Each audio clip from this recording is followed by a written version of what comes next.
Hi everyone. I'm just gonna give the call a few more minutes for uh, people to tune into the video.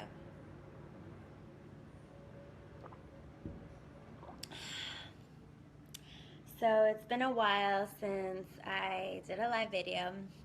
I had my moon last week, and then shortly after that I got sick, and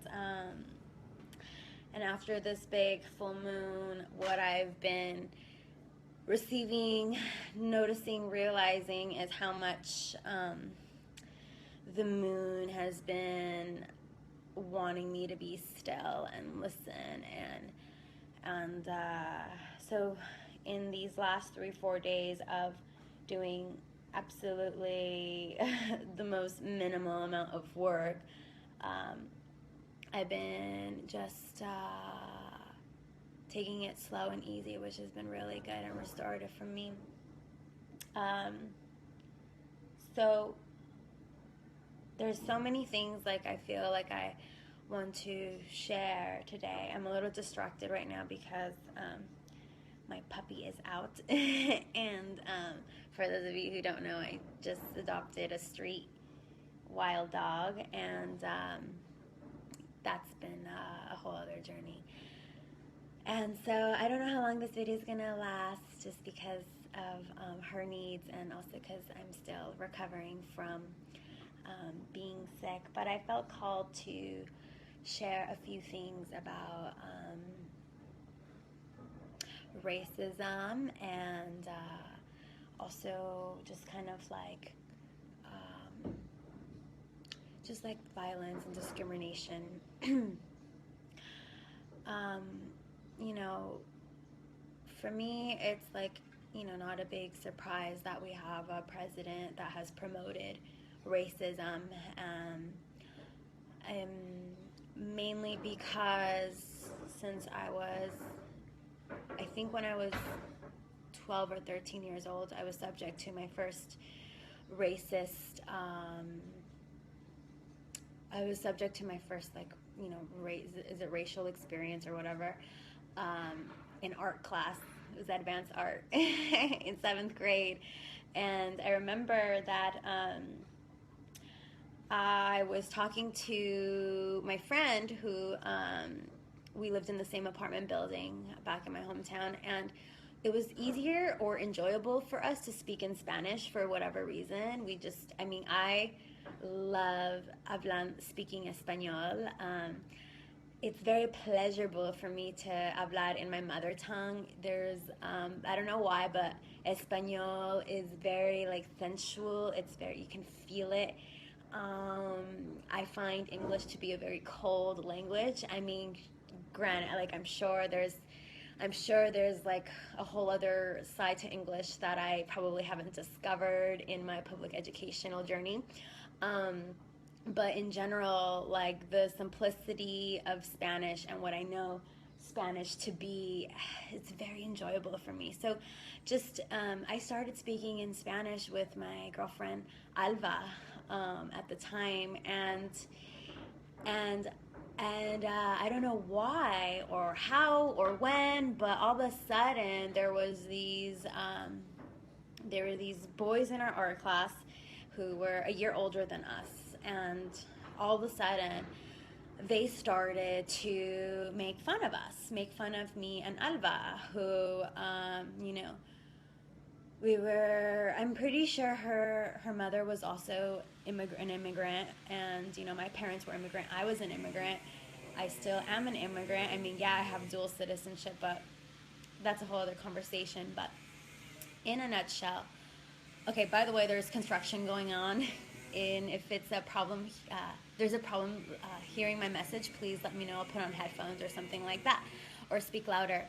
And so for quite some time, I'm just going to speak a little louder. Oh, you know what? I'm going to close the door 1 second.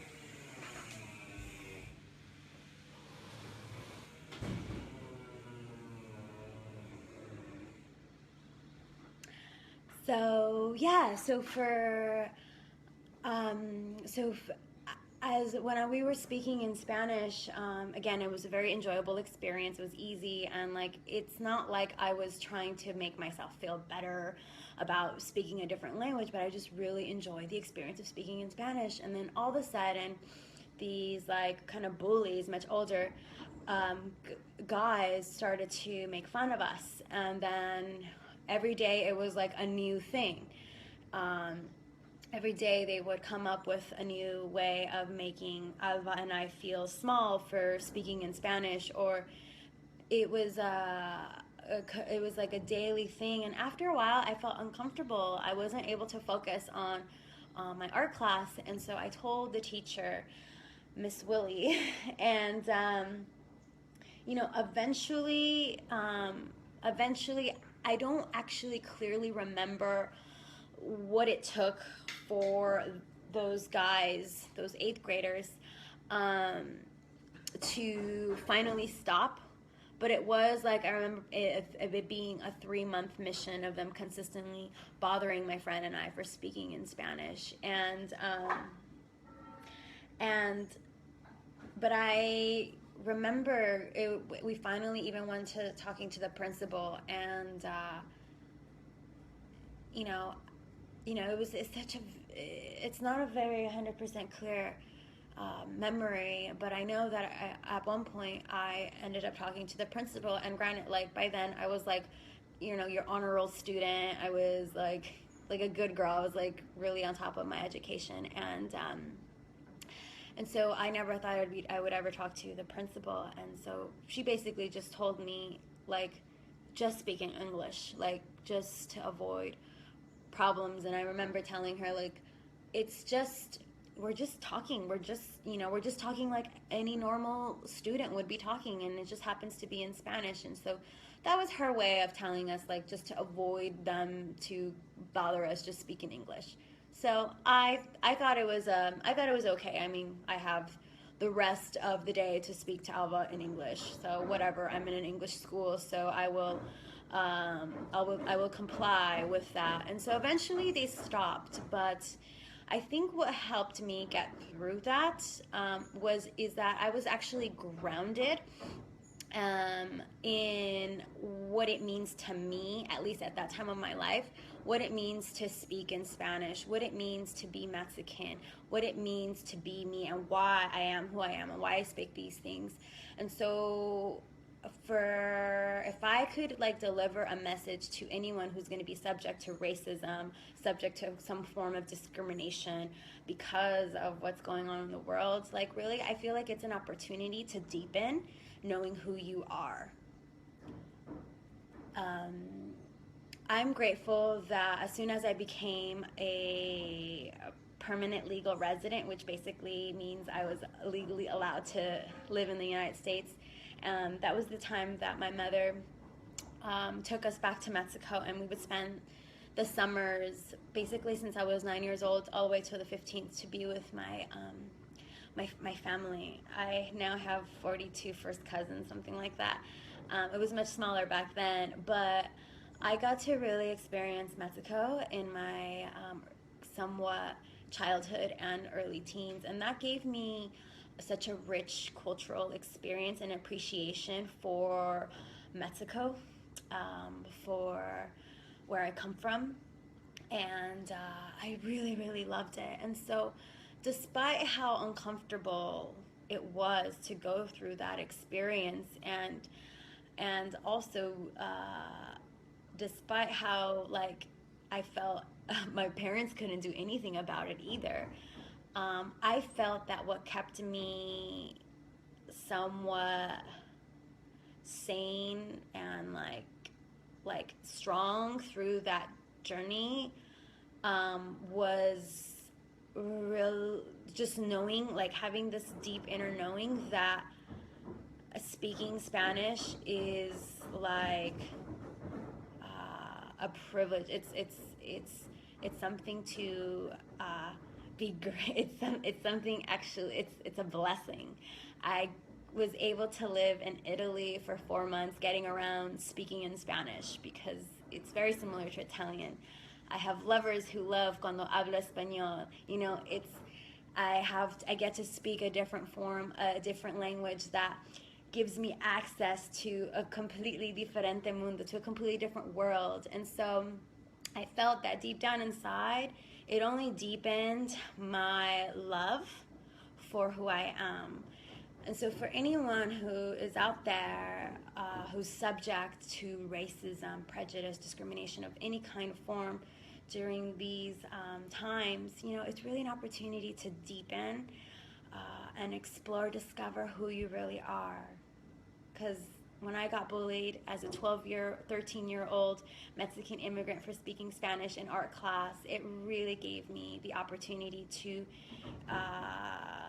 deepen who I am and learn about who I am. And I feel like it was actually a rich experience for that. So I'm going to take a moment to scroll and look at the comments and to see if there's anything, any questions. And thank you all for joining me today. Okay, thank you. Spanish is a beautiful language. Bullies suck. They will bully for any reason. You just happen to be the target of the day. I think that was like my main message for the day, is like during these times of increased amount of hate, targets, and discriminations, racism, it's an opportunity to deepen our love, our appreciation for who we are, where we come from, and to understand that so we can be grounded in where we want to go, you know. Flow Hill, yes, viva amor. So again, that was, I'm grateful for those bullies in 7th and 8th grade, even though it didn't feel like that back then. I'm grateful for them because it allowed me to deepen my love for being bilingual Mexican American. So yeah, that's pretty much my message for the day. I've been keeping it on the DL these last few days because last week I had my moon, and then on this full moon I got was a little under the weather, and I feel like, you know, there's kind of like it seems like what's going on is like a war between love and hate. You know, hate is like hiding underneath like racism, prejudice, you know, sexism, blah blah blah blah blah, and then like love is deepening itself and grounding itself and securing itself, grounding in truth. And so all of the hate that is being spread around is really just an opportunity to ground and deepen love, truth, and love that is. And so once again, for anyone out there who is being subject to hate, violence, racism, discrimination, prejudice, sexism, it's an opportunity. It's an opportunity to accept yourself, to accept that this is where this other person is at in their awareness, in their consciousness, in their education.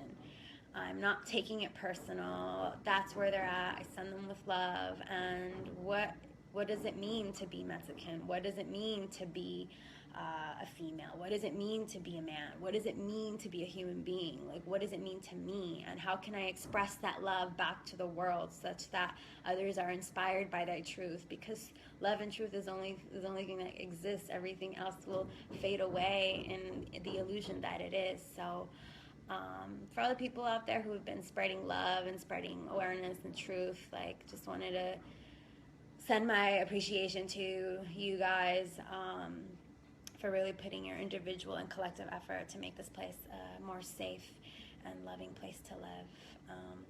So yeah, guys, that's gonna be my only message for the day, because I'm recovering from being under the weather, and I'll be in touch later. Flo, thanks for all the love and the hearts, and thank you guys. All right, you guys have an amazing day. Hasta luego. Bye.